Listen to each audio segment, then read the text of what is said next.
Yo, hi guys, 13k nga pala. Muling nagbabalik para sa inyo, para patotohanan yung sinabi ko na kumita ako ng 400,000. Punta tayo ng Be Our Agent. And then, commission rates, ayan po, 462,700 po ang kinita ko. Ayan po, araw-araw po ang sahod dyan. Ang sinahod ko po kanina is 1,719, kahapon 462, nakaraan 1,663. Tapos nakaraan uli 1102. Yan po, legit po yan. Lahat yan na withdraw ko po. Ito po ang withdrawal record ko. Success po yan lahat. Napaka-legit po talaga. Lalo na po yung punton game, mas malaki po ang kitaan doon. Kaya mataas ang commission rate.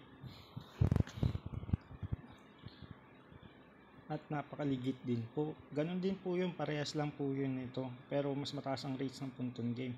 Yun lang po ang may papayo ko para malaman yung mataas talaga ang kitaan sa pagiging agent.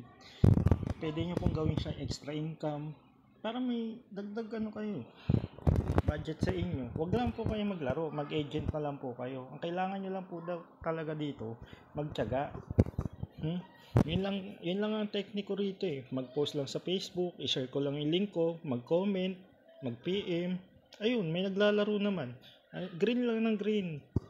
Hanggat di ka nagtsatsaga, wala kang lalagain. Ako, nagtyaga lang ako, kaya nakuha ko yung 462 na ito. Kaya yun lang guys. Sabi ko sa inyo, ang laking nakita rito.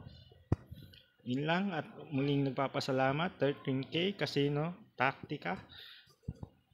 Paalam po sa inyo. Maraming salamat.